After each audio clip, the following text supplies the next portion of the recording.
नमस्कार दर्शकों, स्वागत है आपका हमारे YouTube चैनल पे। आज की वीडियो में हम धनु राशि के लिए वर्ष 2025 का राशिफल लेकर के आए हैं।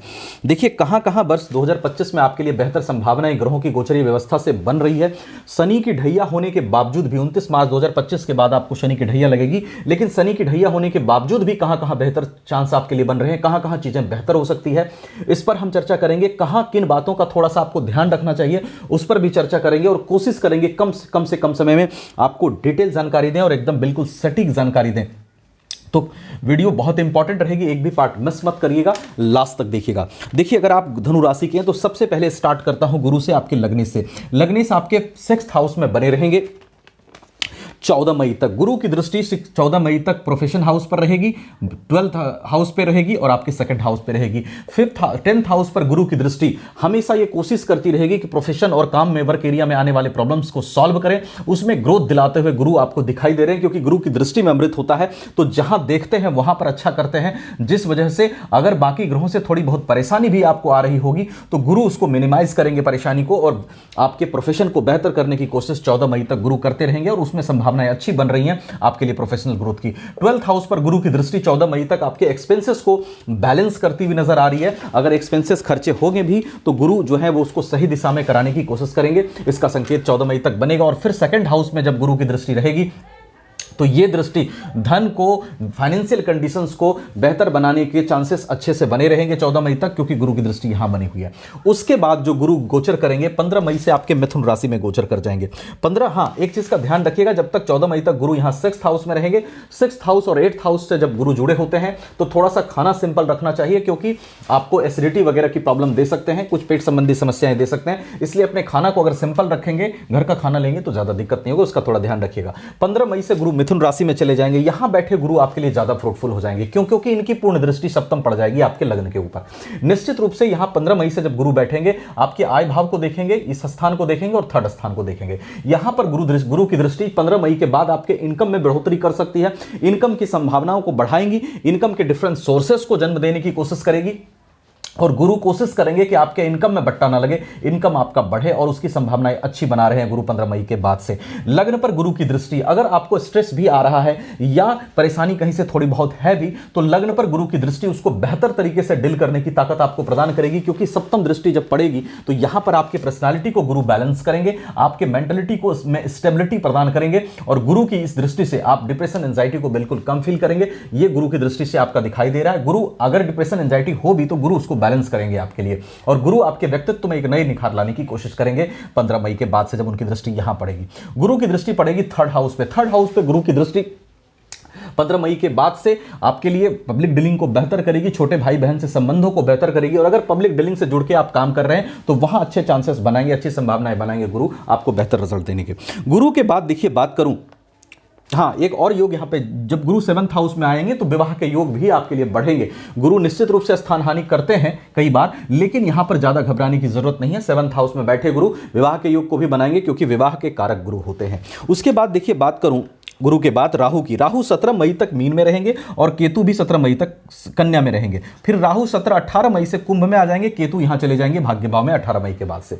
ये जो राहु की दृष्टि होगी 18 मई से 17 मई तक जब राहु यहां रहेंगे, जैसा मैंने बताया, अभी थोड़ा सा प्रोफेशन में आप आर्गुमेंट से बचिएगा, मैंने कहा था आपको बताता भी चलूंगा ताकि आप सावधान भी रहें। तो 17 मई तक राहु की दृष्टि यहां और केतु यहां पर। 17 मई तक आप आर्गुमेंट्स करने से बचना अपने सीनियर से, जो भी आपका वर्क प्लेस है, वर्क एरिया है, वहां लोगों से कोशिश करिएगा थोड़ा सा पीसफुली डील करने का। फिर जब राहु यहां पर आएंगे, 3rd हाउस में राहु की स्थिति बहुत अच्छी है। 18 मई को राहु यहां आएंगे और मित्र राशि में कुंभ राशि में आएंगे, अपने शनि की राशि में, तो वहां पर पराक्रम को बढ़ाते हुए 18 मई के बाद से राहु यहां पराक्रम को बढ़ाते हुए दिखाई दे रहे हैं, आपके लिए पब्लिक डीलिंग को बेहतर करते हुए दिखाई दे रहे हैं, छोटे भाई बहन के साथ संबंधों को बेहतर करेंगे। और 3rd हाउस का राहु जो है वो विश्वास को बढ़ाते हैं, कॉन्फिडेंस को बढ़ाते हैं। तो ये सब चीजें आपके रिजल्ट के लिए, आपके सक्सेस के लिए ज्यादा अच्छी है। उसके साथ साथ देखिए सैटर्न, अब बात करूं राहु के बाद जो है वो कैरियर की लेकर के बात करूं, सैटर्न पे भी अभी चर्चा करेंगे।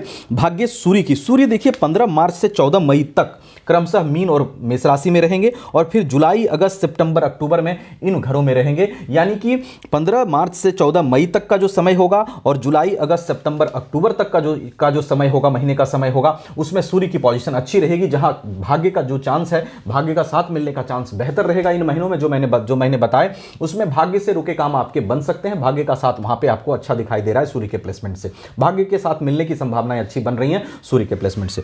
उसके बाद देखिए मैंने कहा था कि शनि की ढैया भी आपको चलेगी। शनि आपको 29 मार्च 2025 के बाद शनि यहां पे आएंगे मीन राशि में और फिर आपको ढैया चलाएंगे। ढैया में बस इतना ध्यान रखिएगा, आपको 7.5 आप फेस कर चुके हैं शनि की, आपको बताने की जरूरत नहीं है 7.5 में क्या क्या एजुकेशन आपको और क्या शनि ने दी और क्या क्या मैच्योरिटी शनि ने दी है। बस उस मैच्योरिटी का इस्तेमाल करना है। शनि ने जो चीज आपको पढ़ा दिया, सिखा दिया, बता दिया 7.5 में, उसका इस्तेमाल करिएगा। शनि की ढैया से डरना नहीं है। हाँ, सावधान थोड़ा सा जरूर रहना है। शनि यहां पर जब रहेंगे 10th हाउस को देखेंगे, आपके लग्न को देखेंगे, तो आपको स्ट्रेस से बचना है। स्ट्रेस मैनेजमेंट अपना रखिएगा, थोड़ा सा योगा करें, थोड़ा प्राणायाम करें और वर्क प्लेस में थोड़ा सा मेहनत करें। शनि की पूर्ण दृष्टि यहां पर पड़ेगी, थोड़ा मेहनत वर्क प्लेस में कराएंगे, मेहनत करिएगा, क्योंकि मैंने कहा था आपको सटीक जानकारी दूंगा, इसलिए मैं जो चीजें जैसी है वैसी बता रहा हूं। तो शनि की दृष्टि से आपको मेहनत करना है, मेहनत से नहीं भागना है और स्ट्रेस मैनेजमेंट के लिए थोड़ा बहुत स्ट्रेस भैया में दे सकते हैं, तो उसके लिए योगा, प्राणायाम, इन सब चीजों का सहारा लीजिएगा। बाकी राहु की प्लेसमेंट 18 मई के बाद, गुरु की प्लेसमेंट यहां 15 मई के बाद, ये सब जो 2 ग्रह हैं ये बहुत अच्छी संभावनाएं आपके लिए बना रहे हैं, जहां से चीजें आपके लिए अच्छी हो सकती है। देखिए आप धनु राशि के हैं तो निश्चित रूप से उन इंसानों में से हैं जो भगवान में विश्वास करता है, ईश्वर में विश्वास करता है, आध्यात्मिक होता है, गुरु से प्रभावित होता है। गुस्सा अगर आता भी है तो गुस्सा तुरंत आता है और तुरंत जाता है, और गुस्से में भी प्यार होता है। वैसे तो जल्दी गुस्सा नहीं आता है, लेकिन गुस्सा जब आता है तो चला भी बड़ा जल्दी जाता है। और उसके साथ साथ विश्वास करते हैं, लोगों का भला सोचते हैं, कई बार लोगों का भला सोचते हैं। हल्का फल्का ईगो भी आप में होता है, ऐसा नहीं बिल्कुल नहीं होता है, लेकिन आपका जो चीज़ होता है ना वो मैनेजेबल होता है, आप उसको मैनेज कर लेते हो और आपको पता होता है कि भाई अभी हम गुस्सा कर गए, अब हमें शांत हो जाना है। हमें आप मतलब गुस्से में भी प्यार दिखाते हैं और लोगों की केयर करते हैं, ये चीज़ें आप में अच्छी होती है। तो बाकी ये देखिए गोचराधित व्यवस्था, इसके साथ साथ आपकी कुंडली में सभी ग्रहों की स्थिति किसकी कैसी है, महादशा किसकी चल रही है, अंतर्दशा किसकी चल रही है, षटबल में ग्रहों की स्थिति, नवमांश की स्थिति क्या है, इन सभी बातों पे आपका प्रेडिक्शन निर्भर करेगा। सिर्फ इस पर निर्भर नहीं करेगा, क्योंकि ये गोचर आधारित व्यवस्था है। तो आप अपनी डिटेल जानकारी के लिए, कंप्लीट इन्फॉर्मेशन के लिए अपनी कुंडली भी एक बार जरूर दिखाइएगा। अगर आप हमसे दिखाना चाहें, आपको वीडियो डिस्क्रिप्शन में व्हाट्सएप नंबर मिलेगा, कहीं और दिखाना चाहें वहां भी दिखा सकते हैं, नो इशू। वीडियो अच्छी लगी हो लाइक शेयर करके चैनल को सब्सक्राइब जरूर कर लीजिएगा, क्योंकि मैं हर वीडियो में बहुत कम समय में आपको डिटेल जानकारी देने की कोशिश करता हूं। Thank you so much.